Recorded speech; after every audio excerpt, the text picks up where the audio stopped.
Buenos dias, Colombia. Buenos dias, Bogotá. Are you guys having fun? It looks like you are. I even read it. Are you guys having fun? Now you think we aren't nervous. I can tell you we're nervous. I was just talking to one of the UN ambassadors. There's a wonderful group of UN ambassadors here. And I said, what was the best part of this week? And he said, the best part of this week was when young people were speaking. So how do you think that makes me feel? I told her there was one thing that Simon Peres told me. Simon Peres was in his 90s, admired by a lot of young people. An enormous mind, always thinking about new things. And I asked him, how do you stay so young? And he said very simply, when the list of things I have to do continues to be longer than the list of things I've done, I stay young. So, welcome, young audience. I want to thank Monica as well for her introduction, which was very kind of her, and obviously Kate and David for putting One Young World together. Isn't this an enormous, wonderful organization? Yes. You know, I've been here 6, 7 times, and each time I come here, I actually go away with more energy. I feel your passion, I feel your energy, I feel your positive attitude, I actually feel your actions. And believe it or not, whilst normally we would be here to give you energy, I always say it's much better to unleash the energy. And there is no doubt in my mind that the force of 1,500 people that are here thinking about a better world for all certainly would unleash a lot of positive energy. So thank you for that. Colombia didn't have it easy. I've come here for the last 15 or 20 years. But you're at the best point, in my opinion, for this country. Finally, you've decided it's better to work together than grow apart. To be more united than to be different.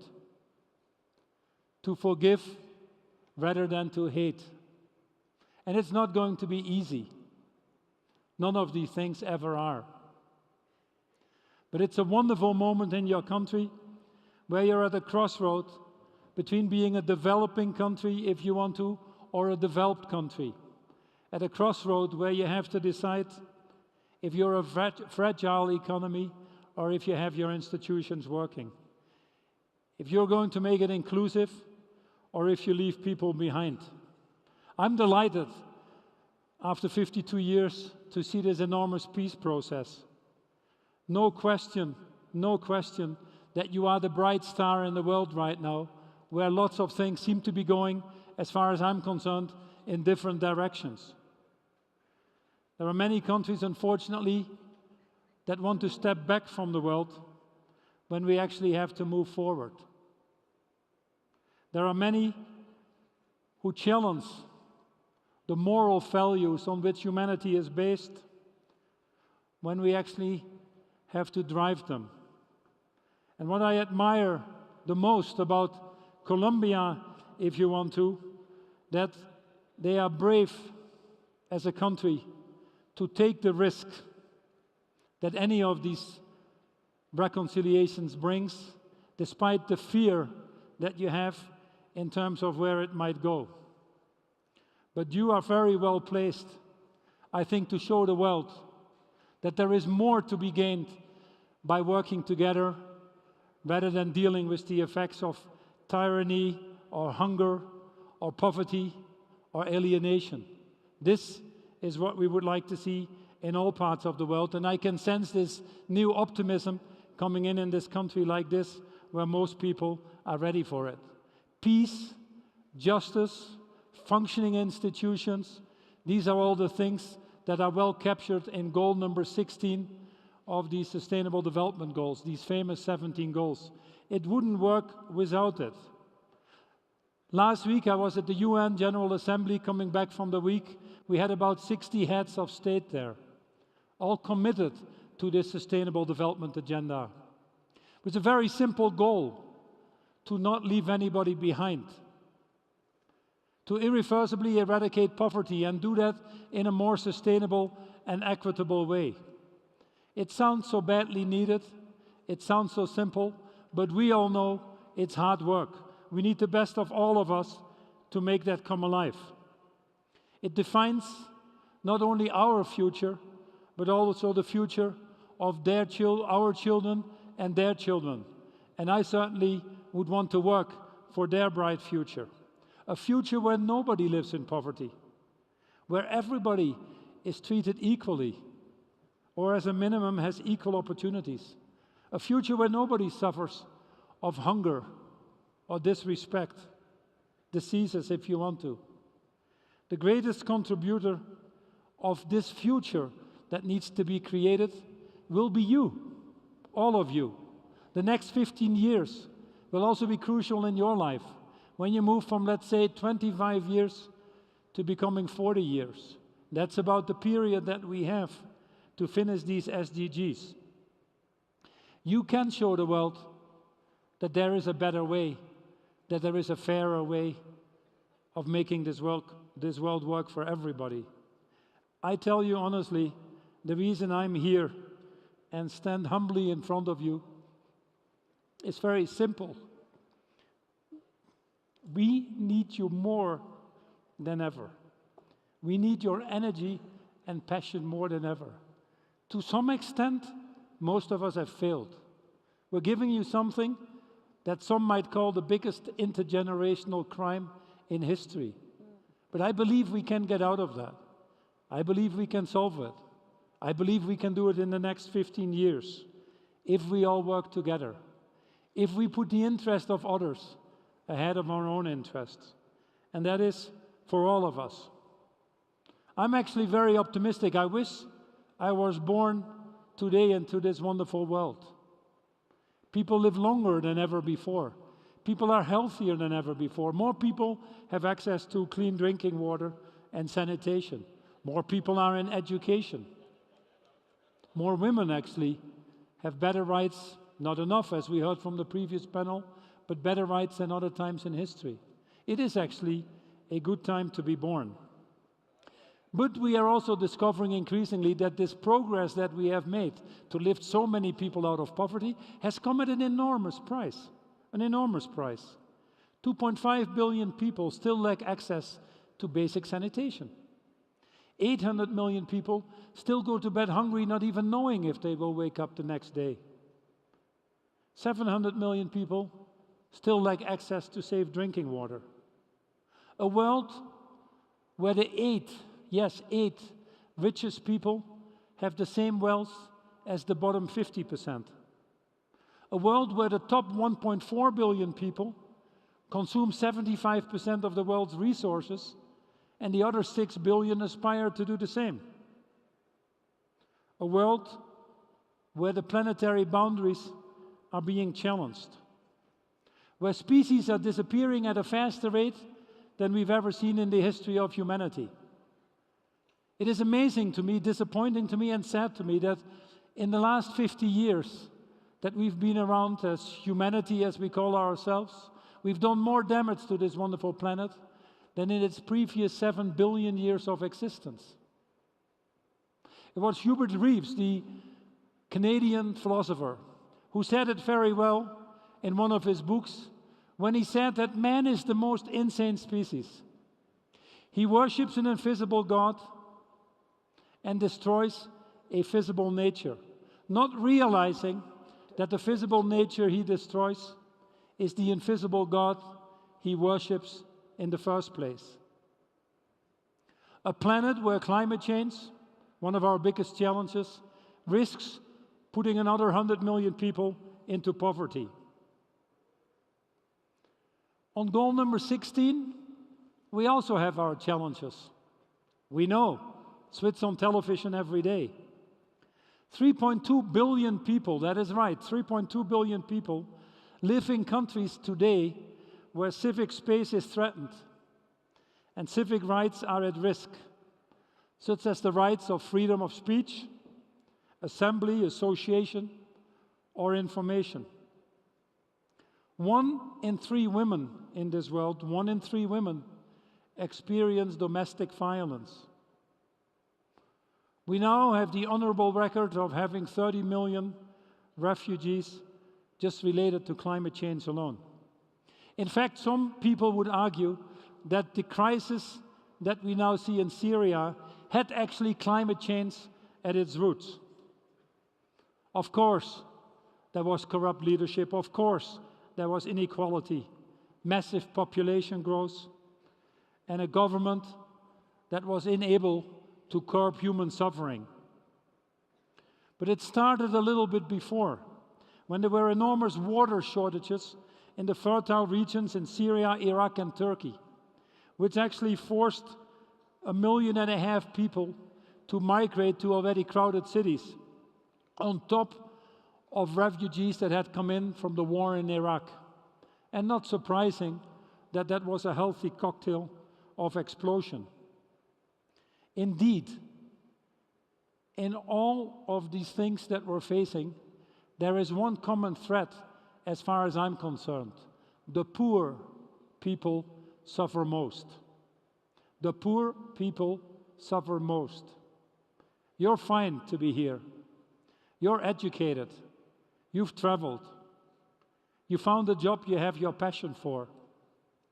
Well, welcome. Welcome to all of you. You belong to about 5% of the world population. I'll tell you what, you've won the lottery. You didn't have to worry about going to bed hungry. You didn't have to worry making it past the age of 5, nor did you have to worry about education. If you are in that privileged position, and I certainly feel I am myself, then it is your duty, it is our duty, to put ourselves to the service of others.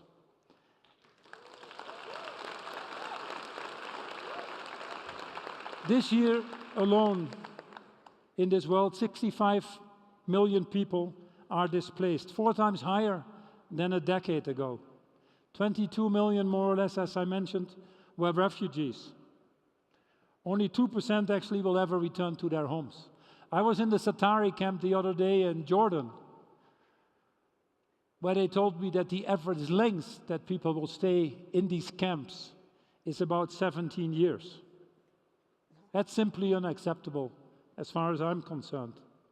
Not only depriving people of their human rights or dignity, their livelihoods, but it actually threatens to destroy the total fabric of society in the first place.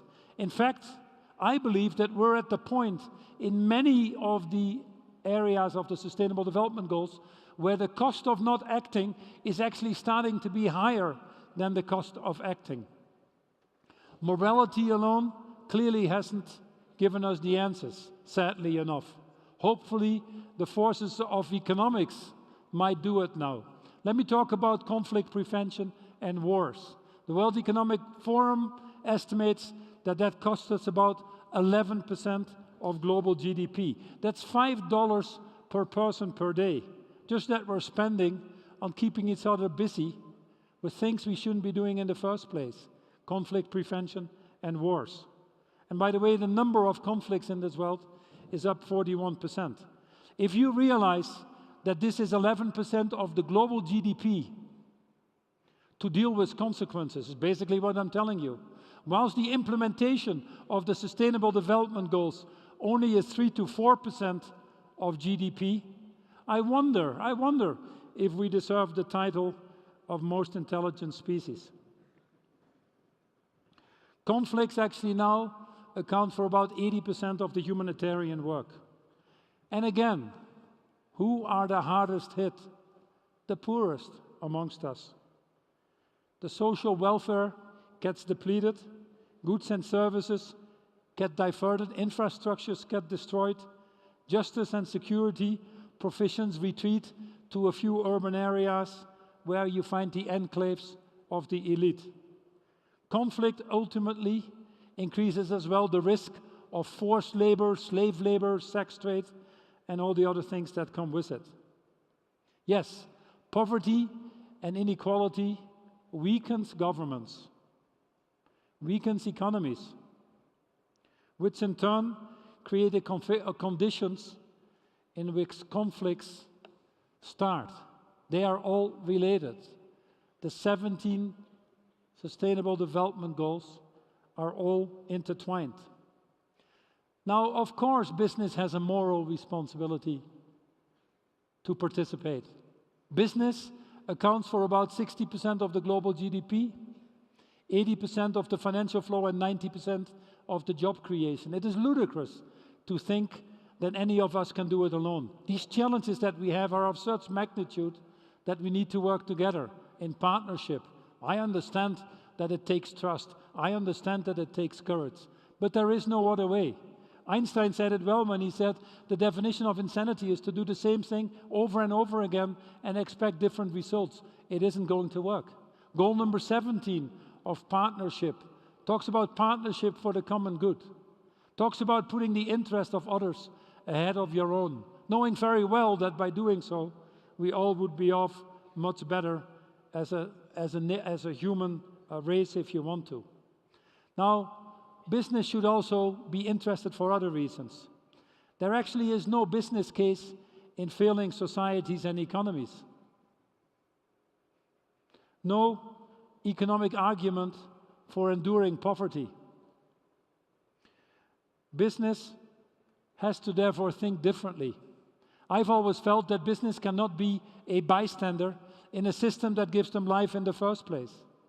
It has to become actively a part of the solution. Business that wants to be around for the long term needs to understand that they need to make positive contributions to solving today's problems, not making them worse or less worse, simply not good enough anymore. We have to move our business models from being net takers to net givers. That's not easy to do, but ultimately absolutely needed to drive this inclusive and sustainable growth that were talked about. I don't want to talk about my company, but we call it the Unilever Sustainable Living Plan, taking responsibility of your total value chain. In fact, by outsourcing your value chain, I've never believed that you could outsource your responsibilities. Looking not only at the financial sides of your business model, but also at the social and environmental sides. Ensuring that the materials you use are sustainably sourced, that the people in your value chain are fairly treated, that human rights standards are being adhered to. I operate under a very simple principle that you find in any religion around the world, which is called the Golden Rule: do unto others as you would like to have done unto yourselves. It's not easy to do. We certainly don't have all the answers. And one thing I know for sure, we can't do it alone. But I do know that is increasingly the model that we need to be sure that we live in harmony with ourselves, to be sure that we preserve this planet for future generations. And yes, also to be sure that we have a license to operate in this world. Now, not surprisingly, trust is low because too many people are fed up with institutions, with governments, but also with companies and with CEOs. How often can you fool them by cheating them on their products, by not paying your tax, by people treating others unfairly, by participating in corruption and many of the other things? So my first comment is, we need to have a different social contract. A social contract where obviously you focus not only on maximizing the shareholder return to the benefit of a few people, but where you maximize societal return, the multiple stakeholders for which you're there in the first place. A business that doesn't have a purpose that goes beyond its shareholders, frankly, I believe doesn't have a purpose to be around in this world in the first place.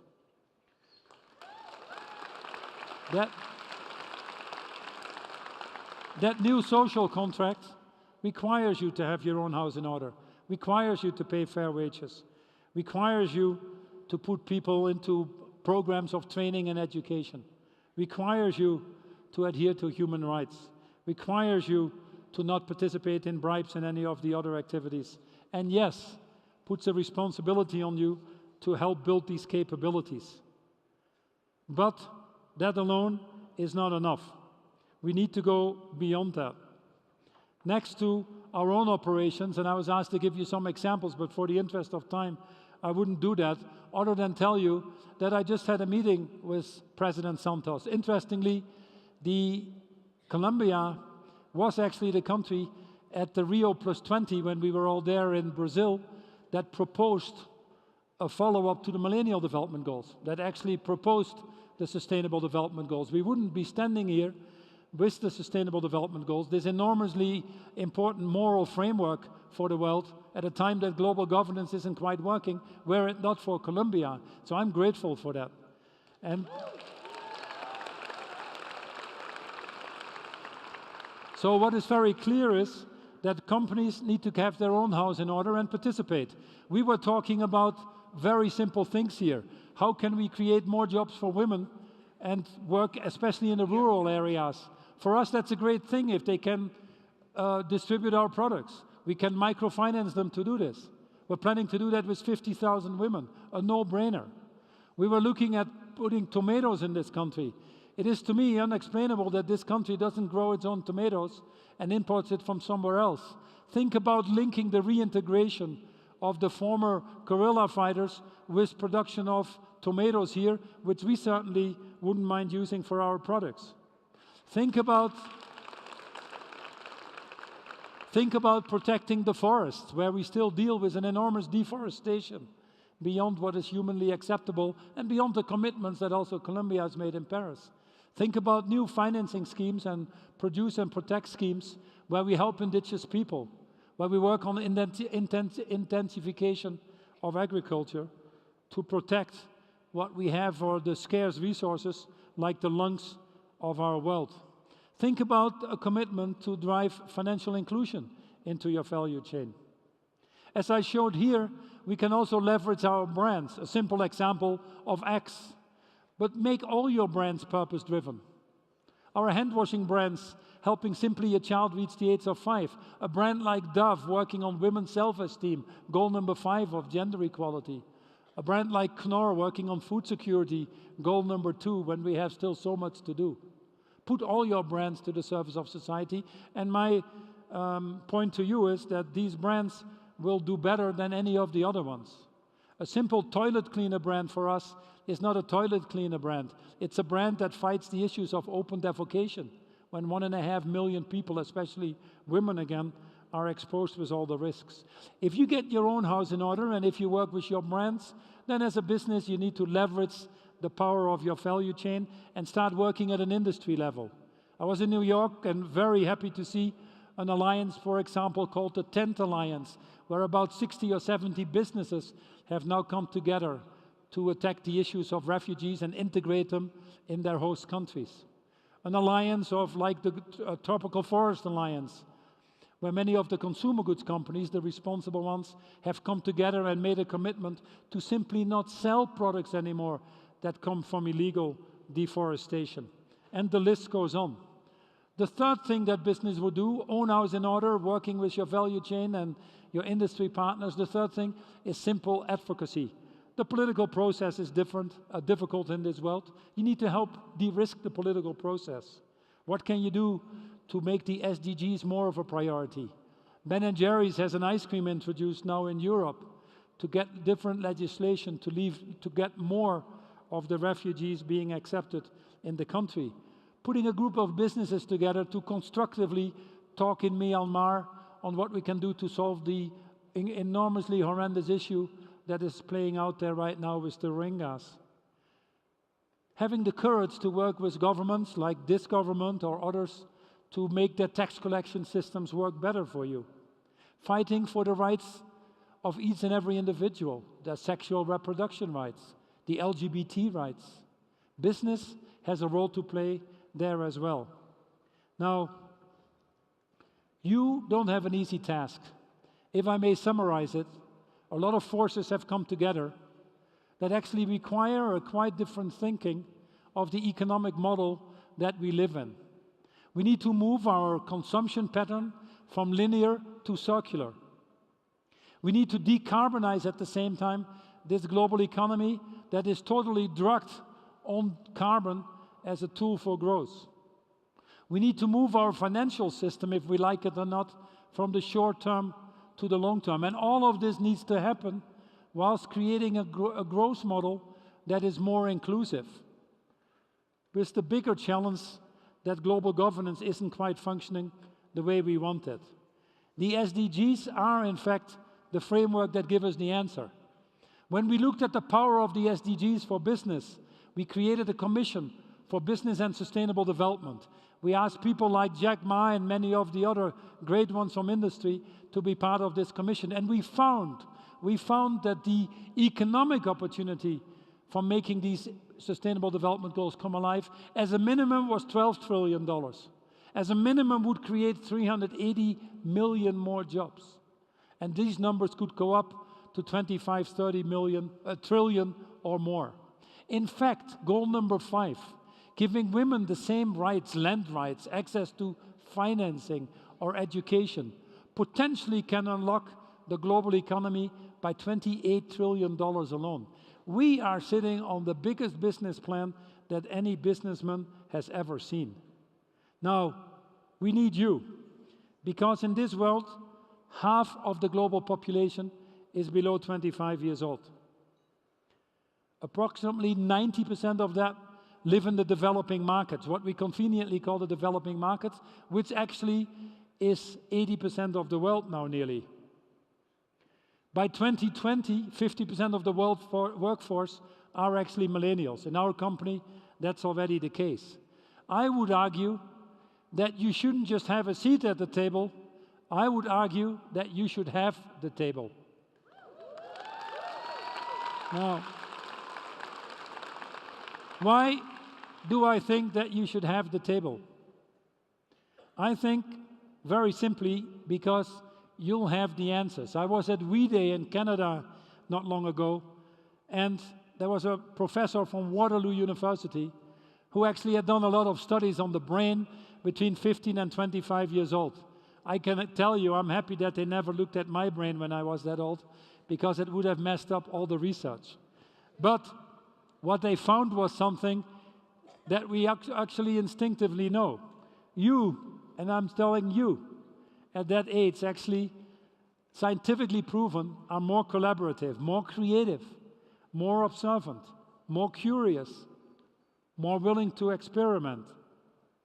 You're more likely to challenge the status quo, be risk takers, action-oriented, and visionaries. Aren't those the things that we need right now to solve these issues? And that is why we need you, and that is why we need One Young World, and that is why I'm happy to be here. I know that many of you, and others like you, are actually already taking actions. And I get an enormous encouragement to see the social entrepreneurs. They're on the rise. In fact, 1 in 4 enterprises that are being created right now in Europe are social entrepreneurs. In Africa, the most entrepreneurial continent in the world. I get encouragement when I see 5,000 young people write the Youth Manifesto ahead of the Paris climate change agreements. I get encouraged when we were working on the high-level panel to produce the Sustainable Development Goals, that nearly 8 million people, mainly young people, told us in a survey called My World what type of world they wanted. And I tell you, it was incredibly energizing. I get encouraged last week when I was in London talking to 4,000 people from Enactus, all with the same energy as what you have today, trying to change the world. So, not a surprise that when we built these Sustainable Development Goals, we took the voice, the passion and the energy of young people into account. And in many of the goals, you can find, without any doubt, the roles that you have to play to make it come alive. But you need to step up. I think we're not going fast enough. We're not scaling fast enough. We all know what direction we need to take. That's not the discussion anymore. You, first and foremost, need to be more engaged in politics. It's a tragedy for me to see the outcome of the elections in the UK or the elections in the US, and then find out that the young generation would have voted completely the opposite. And yet, only about 30, in the case of the UK, 36% of the young population went actually to the polls. You need to vote with your wallet. You're all internet savvy. Find out what companies are doing. Find out what you care about. And spend your money where your heart is, not only your brains. And buy from companies that you want your children and their children, that create a world that you want your children and their children to live in. And then be more of an advocate if you want to. Don't simply accept the state of this planet as a fate. Encourage others to do the same as what you're doing. Be a driver of change. And last but not least, as we all know, the road to change isn't easy. There are some obstacles. There are the cynics, there are the skeptics along the way. They're just there to test us. They're there to make the plans that we want to implement even more robust and us even more determined to go faster. I know that you will join me certainly on that journey to a fairer, more inclusive, and more sustainable world. At least that gives us the best chance of the kind of stable world and peaceful world we all crave for. Let's make this the best of times, including the times yet to come. Thank you very much. Let's see the last movie.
That's what we do for a living. Thank you very much. Hang on a second. So a huge thank you to Paul. Thank you very much.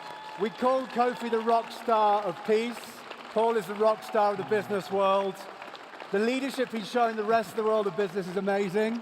And we're going to be in his home country, The Hague, next year. Thank you. Thank you, Paul. Thank you. Bye-bye.